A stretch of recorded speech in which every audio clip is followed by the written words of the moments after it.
Escapisms. Escapisms.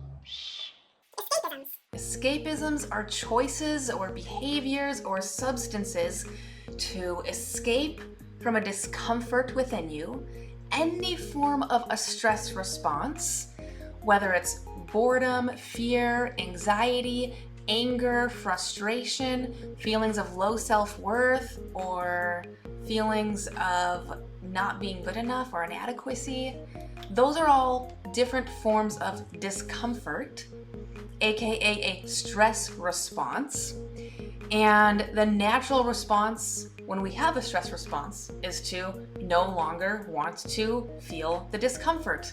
The normal, natural human condition is to do whatever we know possible to escape from that discomfort. And this is the exact way that all addictions are formed. And wouldn't it be better to just, know how to deal with your discomfort in a way that's problem solving versus escaping from it? Because when we escape with these escapism choices, it's the opposite of problem solving. It may feel like temporary problem solving because you don't have to deal with the problem in that moment. So some very common escapism activities are things like pornography, alcohol, cannabis, social media, any mindless scrolling, no matter what it is, sometimes even watching like educational things on YouTube for growth and development can then become an escapism. And oftentimes we're just like intellectualizing information and knowledge, but not actually adopting it into action that gets us real life results. Other escapisms are like junk food and emotional eating and online gambling, online shopping, things like Tinder or dating apps.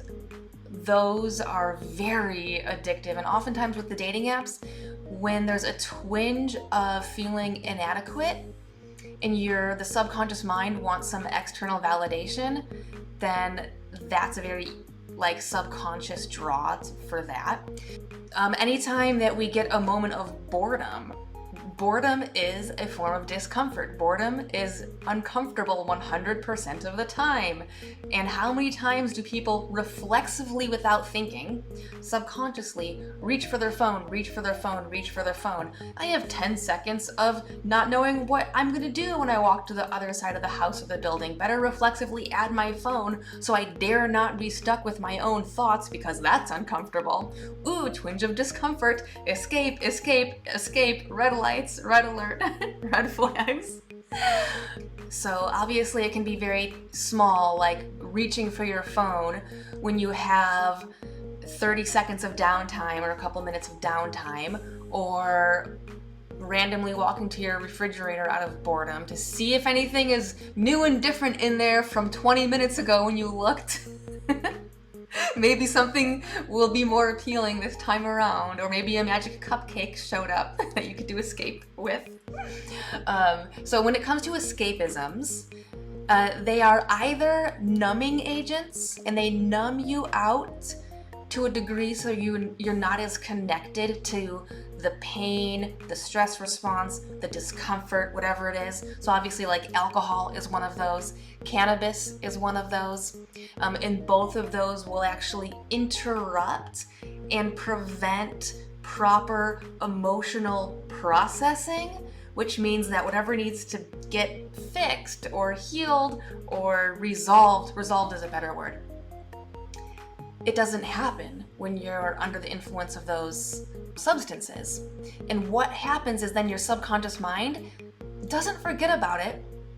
It doesn't magically make the problem go away or get resolved. The subconscious mind puts a bookmark on that problem, on that stress response, and says, well, if you're not gonna let us resolve it right now, us meaning your conscious rational mind and your subconscious mind having a conversation together. Well, if you're not gonna let us resolve that conflict or stress response right now, let's bookmark it and we're gonna come back to it later. And when we come back to it, we're gonna come knocking extra loud, louder than before, so you'll feel the pain even stronger, or the discomfort or the stress, to say, hey, deal with me, deal with me. But then, when that happens, ooh, you've already trained yourself to escape, and then you escape, and the bookmark says, okay, I guess we'll come back next time, even louder. And you see stress response upon stress response as life happens, or as we change our lens of perspective so that we're seeing things in a more stressful way than we need to look at them. Then all of these stressors add up in our nervous system, and they're piling up, and now all of a sudden there's all of these many bookmarks of unresolved stuff that's stacking up in the nervous system, making an even stronger desire and need to want to escape, because it feels so uncomfortable the moment that you are not distracted. And so this is where the courage comes in, is saying, I'm going to set aside those escapisms, and I'm going to sit with it and resolve it and get to know it and understand it and learn about it and feel it. You got to feel it to heal it. You got to feel it to heal it. You got to feel it to heal it. Escapisms do not allow you to feel it. So the whole time you are involved in an escapism, which means that you're distracted from yourself, even this counts even when we are being engaged in something productive.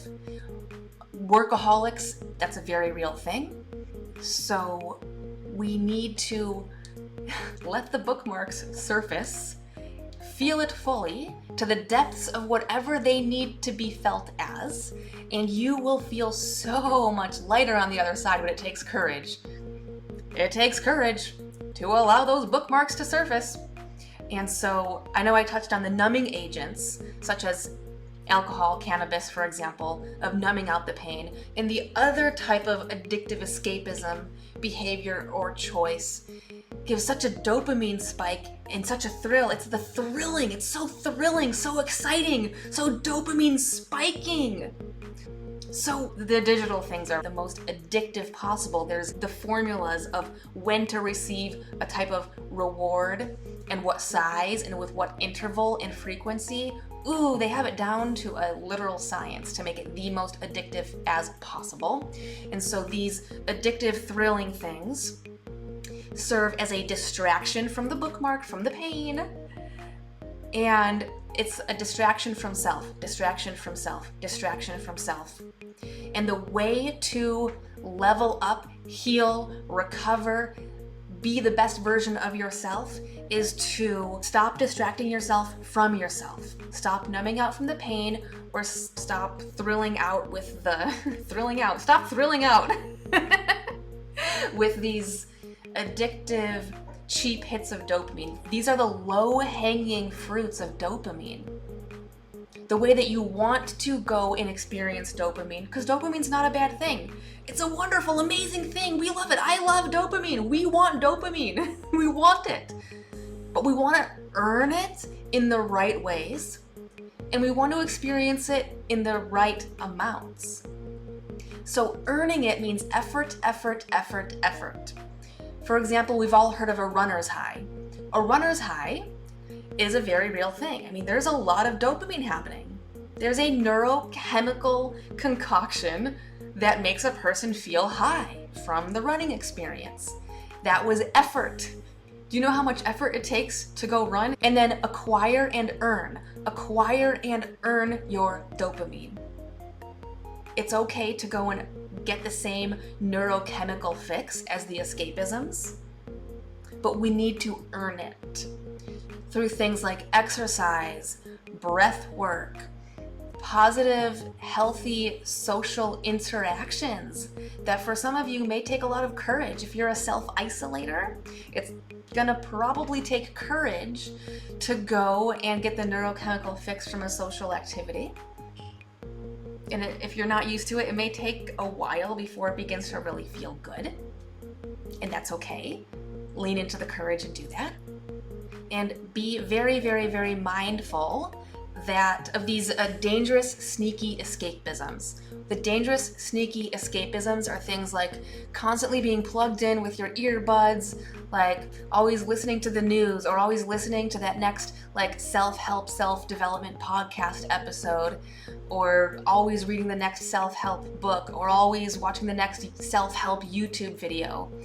That process in and of itself can become an addictive escapism behavior. And yes, while we want and need the knowledge, in most cases, most people don't actually unplug from things often enough to actually sit with the knowledge, to process it, to internalize it, to gain new self-awarenesses. Give that time to yourself. Ample time. More time than you think you would need. The more time you do this, the quicker this journey will be for you. It'll be more like the ripping the Band-Aid off and getting it done and over with version of it, and just being on the other side of where you want to be. Versus the more that you just are plugging into knowledge, other people's voices, being super task oriented, being a workaholic, even constantly being of service to other people, that in and of itself is a major escapism choice for people who tend to be people pleasers and external validation seekers, and feeling of like very strong low self-worth and having to go out and constantly prove yourself to other people over and over and over and over again that you're worth something. That is a sneaky escapism behavior because it's functioning as a distraction from self, which isn't serving you, right? And so there is such a thing as being of over service to other people when it's actually hurting yourself and denying yourself what you actually need. So these are some sneaky escapisms to be aware of that I've fallen into. The workaholism, you name it. The constantly feeling like I have to watch or listen to the next podcast episode on self-help and development, that I would listen to several of them per day at 2x the speed just to get it in, and like, oh boy, that's so bad. That was so actually stress inducing. And it would keep me in my analytical mind, which is the opposite place where we need to be for healing. That'll be for a different lesson. But that all falls into the escapism category. And this part is very important. You might want to lean in and listen here. So every time we choose an escapism choice, we are weakening our neurology to be able to handle stress. We are lowering our equanimity. We're lowering our ability to have equanimity. What is equanimity?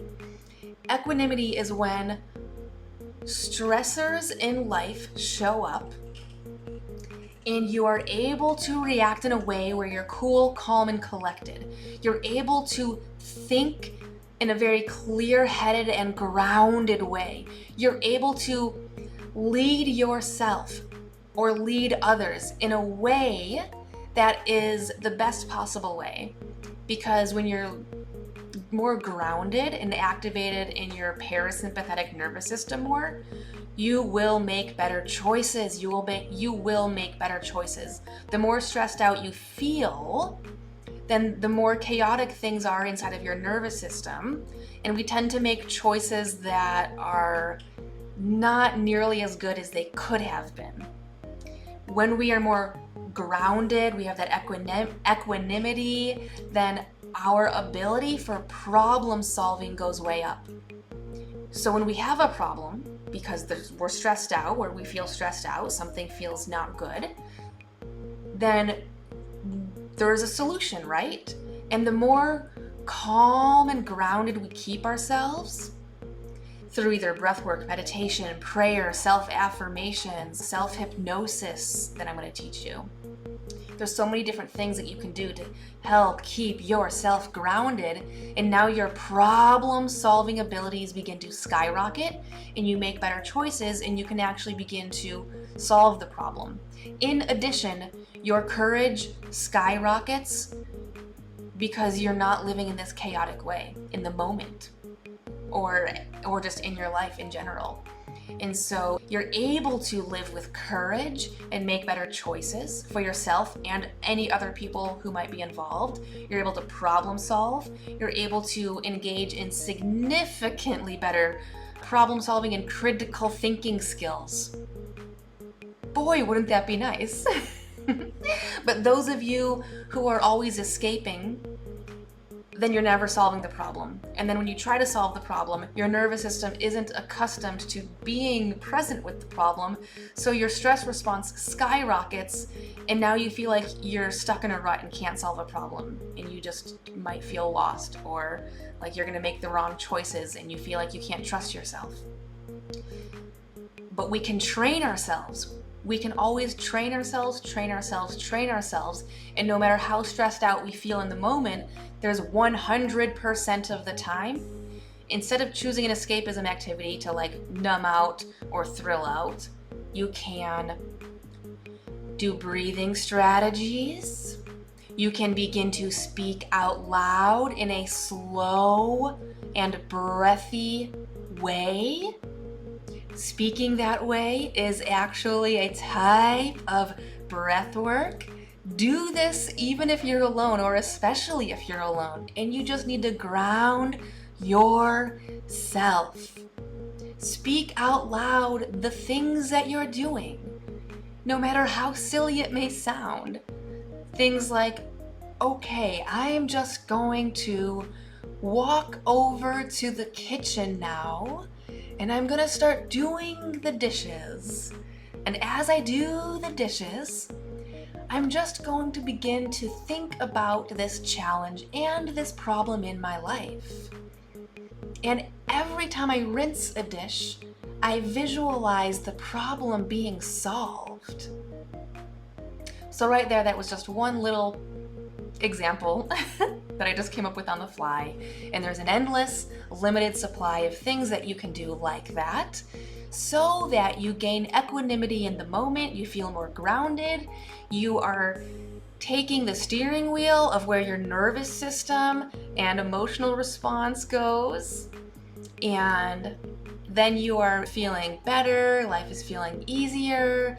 That problem may have felt like a 7 out of 10, and now it feels like a 4 out of 10, or whatever it is. You get to lower the stress response to that challenge, that problem, and it begins to feel like not as big of a deal, because you have shifted your lens of perspective, because you have shifted your neurochemistry by a conscious, rational thought of what you chose to do with yourself and with your body, your thoughts, your language, your speech, your actions in that moment. And so strengthen your equanimity.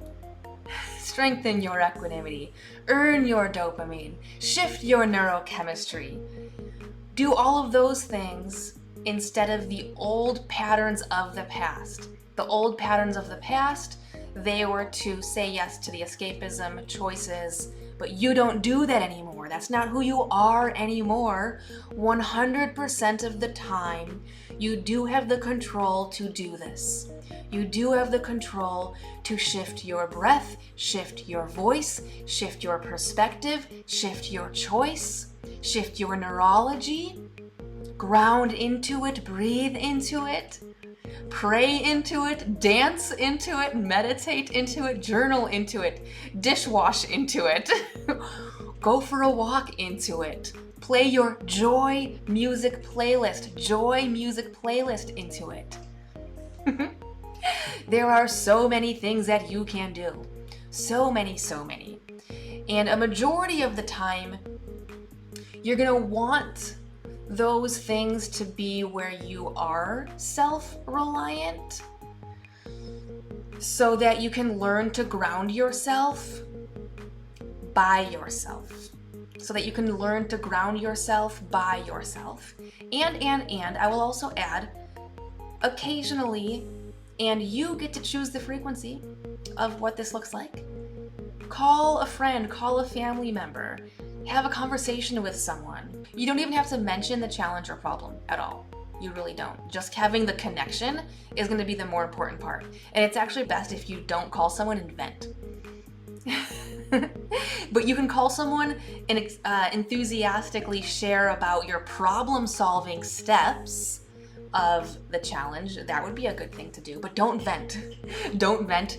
There's some science on why that's a bad idea. Don't vent, but rather, if you're going to talk about the challenge, talk about how you are feeling so solid in yourself that you get to problem solve from this and what it looks like on the other side of the challenge. That's how you talk to someone about it. And one of the reasons why you don't want to rely on just calling someone or talking to someone a majority of the time or most of the time is then because even though connection is the opposite of addiction, if you're feeling like subconsciously you need a connection, then instead of your subconscious mind compelling you to go call a friend, it's going to compel you to instead say, like, go watch pornography or go play video games or go binge eat or go whatever. It's going to, since you've trained yourself for the escapism when the loneliness is there. So the better thing to do is when the challenge shows up, step into one of these self-reliant strategies, and occasionally, if you really do need it, call someone, talk to someone with whatever that looks like for you. But here's where you really fix it and make it better. In the moments where you're not feeling an urge to escape is the whole rest of your life, all the other moments of your life. Go out of your way in very strong ways and reach out to people so that you are making the connections that you need to in your life to satisfy your subconscious mind, your nervous system, your neurology, your you, who you are. Go and satisfy connection. Satisfy connection. Satisfy connection. Do this. Be very mindful, put an enormous amount of effort and time and energy into this because connection is the opposite of addiction. Connection is the opposite of addiction. You do not only want to wait until you have an urge to escape and take that addictive choice. You don't want to wait till that moment to go reach for the connection. You want to make sure that in those moments you do have the self-reliance, and in other areas of your life, you are making a very conscious effort on a very regular basis to go and make those connections. Go and create your friend group, your friends circle. And for every one of you, it's very important to be a part of a men's group, where it doesn't have to be a men's group like a formal thing, but where you are spending time in the presence of other men, where you get to laugh, you can hug, you can talk about your challenges, you get to call each other up, right? Rather than calling each other out, we want to call each other up. Have friends who call you up. Do this. This is so important.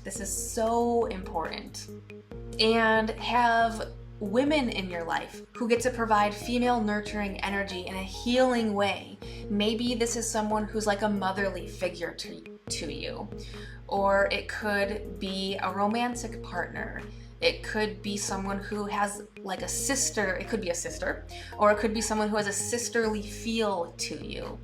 It's also important to have women in your life who provide that safe female nurturing energy in a non-sexual way, right? It can be in a sexual way if it's with your romantic partner. Then that is okay. If that is actually a very good, wonderful, amazing, absolutely wonderful thing to have with your romantic partner. I would be alarmed if it wasn't there, actually. I would be alarmed if it wasn't there. So this topic went extended beyond escapisms, but it's all tied together. And the more that you have deep and close connection with other people, then your nervous system begins to feel satisfied, safe, and secure. Safe and secure, actually the safe and secure part is the important part.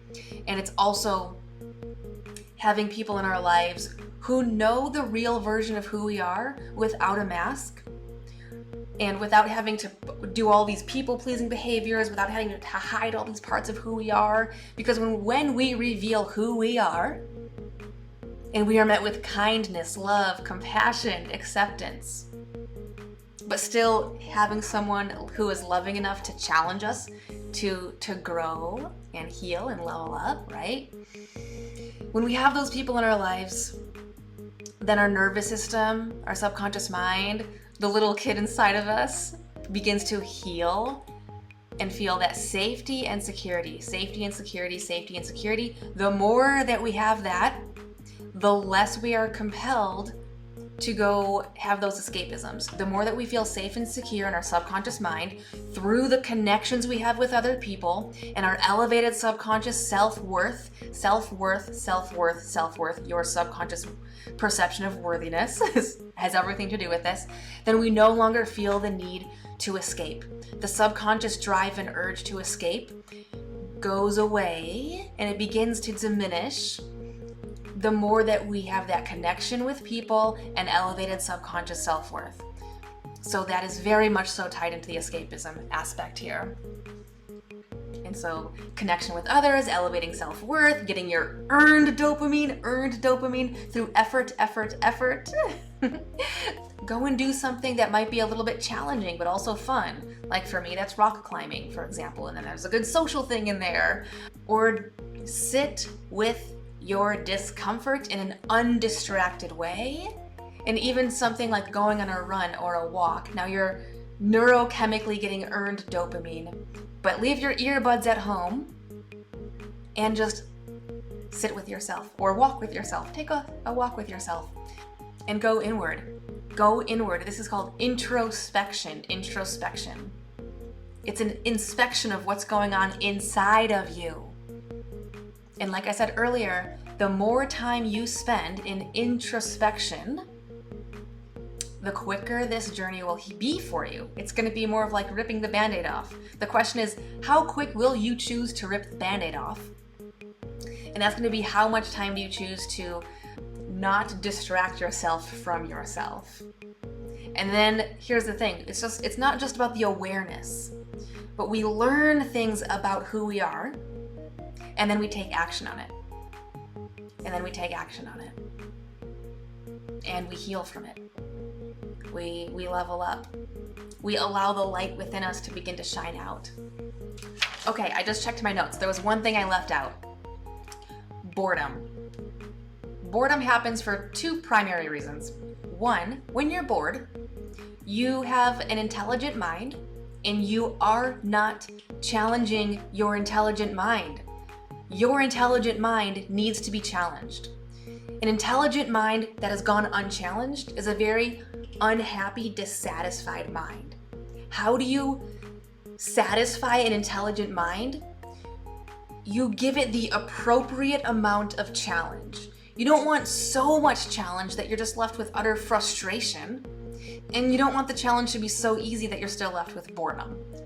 The sweet spot is the appropriate level of challenge.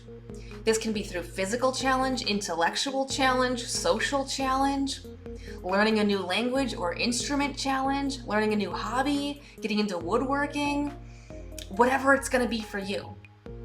And we want to have quite a few of these chosen intentional challenges. The other time when we get bored is when we are disconnected from our purpose work. If you don't know how to define your purpose, then boredom will very much so set in very easily. Because a purpose-driven person, I don't know a single purpose-driven person who ever gets bored. Because the moment that you don't have an activity to do, the activity goes right into the mind and you get inspiration and creative ideas and you're visualizing how you can actualize your purpose and how you can make it bigger and more grand and more fun and more delightful. And whatever your purpose work is, the moment we have downtime, it's like, whoa, your mind just doesn't have time for boredom because it is so connected to your purpose work that it just goes there. Your mind will go there. So if you struggle with boredom, it's a massive sign that you are disconnected from your purpose work. And if you don't know how to define your purpose, then you don't really have a connection to what I call your North Star. Your North Star is a couple things. It's one, who you are, who you want to be, rather. It's who you want to be. When you are the best version of yourself, that fits into your North Star. Your choices, your actions, your reactions, your relationships, how you connect with others, how you spend your time, and how you are showing up for other people in your life, in this world. Through your purpose work, through just being a good person with kindness and compassion. And when you are crystal clear on what your North Star looks like, then it means you know exactly how you show up in this world. There's no guesswork, or very little of it. And the more that you get to know yourself on a deep, deep, deep level, the easier it is to know what your North Star is, what it looks like, how you define it. And that means you get to point the arrow of your compass towards your North Star. If you aren't connected with yourself on a deep enough level, then the arrow of your compass might be spinning chaotically, or spinning all over the place, or very frequently pointing away from your North Star.